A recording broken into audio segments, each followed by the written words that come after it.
Presidente, o governo Bolsonaro agora, já em fim de festa, felizmente estamos livres disso, mas ele resolveu ainda rapar o tacho da educação e cortou agora 1 bilhão e 600 milhões do MEC e tirou o dinheiro também das universidades federais, dinheiros que já estavam na conta, os reitores fizeram contratações e o governo simplesmente disse que vai rapar o tacho e retirar esse recurso das universidades federais. A situação lá em Minas, Vossa Excelência conhece bem da Universidade Federal de Minas Gerais, a Universidade de Alfenas, a Universidade Federal dos Vales do Jequitinhonha e Mucuri, estão todos desesperados. E também os institutos federais e o Ministério de Ciência e Tecnologia também raparam o tacho dos recursos. Tudo para o tal do ajuste fiscal e do teto de gastos. E enchem a boca para falar que se dane a educação, que se dane a saúde, ciência e tecnologia, tem que estabelecer o teto de gasto. E no final de mandato, rapa o tacho e deixa as universidades à míngua, muitas delas sem condições, inclusive, de pagar terceirizados ou de pagar conta de luz, de água, de telefone e assim por diante. Essa, infelizmente, é a situação. Eu estou convocando uma reunião para a semana que vem, para tratar desse assunto, ver se a gente ainda salva, para que no fim de ano não se cometa essa arbitrariedade que é a retirada destes recursos que nós estamos vendo. Enquanto isso, tem pessoas nas portas dos quartéis desrespeitando a democracia e pedindo intervenção federal, ditadura militar, imagina, e diz que isso é democrático. Pedir ditadura virou democrático entre os bolsonaristas. Mas o filho do presidente, o nosso colega Eduardo Bolsonaro, esse está no Catar, foi pego lá nas câmaras, deitando e rolando, lá tomando sua cervejinha, o seu chopp, que aliás lá é muito caro, né? Lá no Catar não é fácil. Mas ele numa farra danada, enquanto aqui estão lá nos quartéis os patriotas ou patriotários, como estão sendo chamados, porque ficam lá pedindo ditadura, enquanto o representante do governo Bolsonaro se esbalda no Catar, está lá assistindo o jogo. É assim, e depois ficam querendo impeachment de ministro do Supremo, que não se permite, não pode permitir atos como esse, de ofensa ao regime democrático. Perderam as eleições e não querem entregar, isso não existe. O presidente Lula foi eleito, vai tomar posse e nós vamos começar a mudar esse Brasil para melhorar a situação do nosso povo.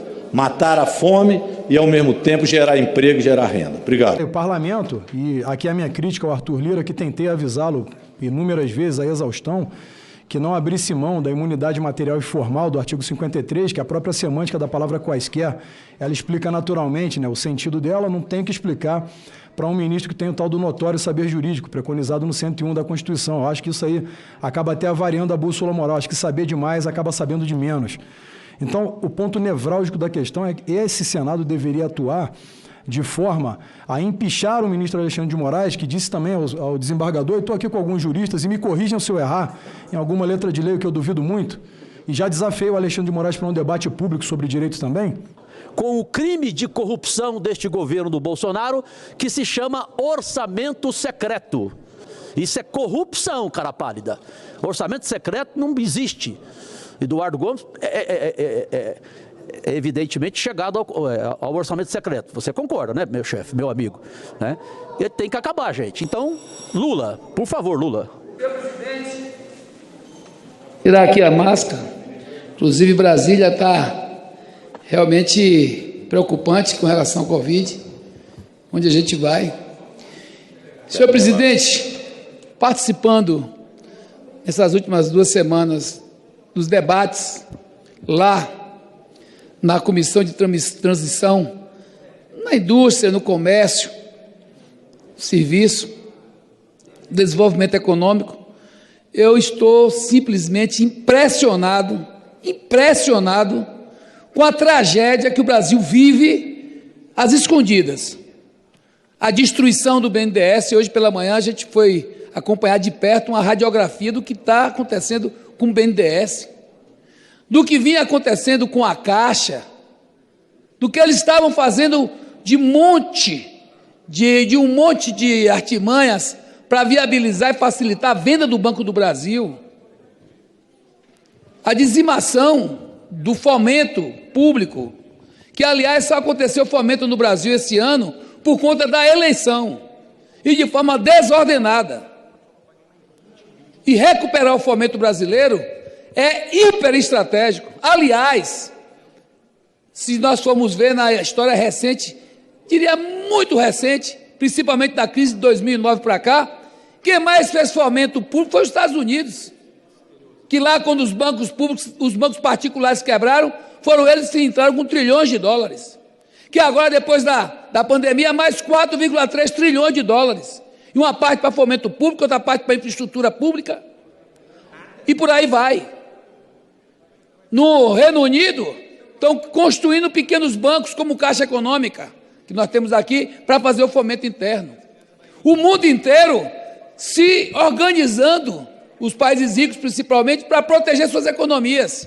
E aqui, alguns que falam em liberalismo, que não é nada disso, é entreguismo, falam em abertura indiscriminada do mercado, com importações, cada uma mais escandalosa do que outra, forçando barras, destruindo a nossa indústria e destruindo o nosso potencial econômico interno. Nós precisamos e vamos fazer isso. O governo do presidente Lula vai ser um governo que vai estimular o fomento interno, que vai recuperar o BNDES, que vai dar cara a essa retomada econômica, produzir emprego, produzir renda, produzir riqueza e potencializar a proteção do mercado interno. Chega de entreguismo. Como é difícil nós ainda acharmos alguns que vão para as portas dos quartéis falar que são nacionalistas por ignorância, por engano ou por esperteza, mas nunca por consciência. Obrigado, nobre deputado Zaneto. Eu vim trazer aqui uma grande preocupação. Se trata do pacote de veneno que está para ser apreciado no Senado. O projeto de lei 1459 é uma ameaça não só ao povo brasileiro, como também ele prevê a produção do agrotóxico para exportação, então é uma ameaça também para outras nações. Já não bastasse milhares e milhares de novos produtos liberados nesse governo, o atual governo. Hoje, situação do nosso país, ou passa fome, porque em situação de fome temos 33 milhões, mas se soma a fome moderada, passa de 65 milhões, e algum nível de insegurança alimentar chega a 125 milhões. Então hoje quem ou morre de fome ou de veneno. Os que têm acesso à comida é comida envenenada, é isso.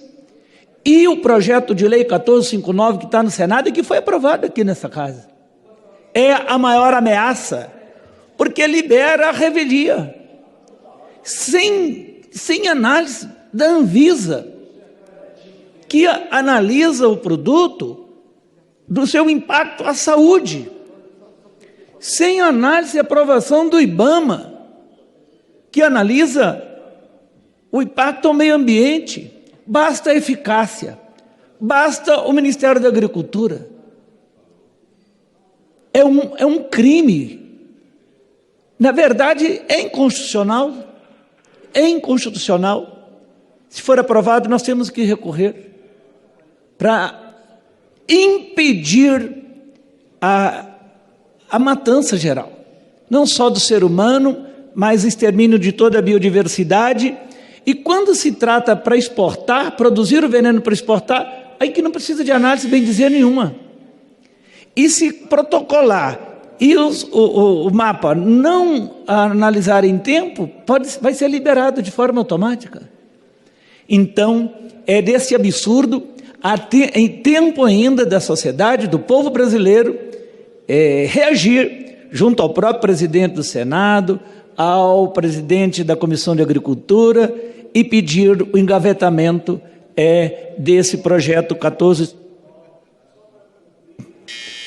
Pedir, então, o arquivamento desse projeto de lei 1459, porque é o pacote do veneno, basta, chega de veneno nas nossas mesas.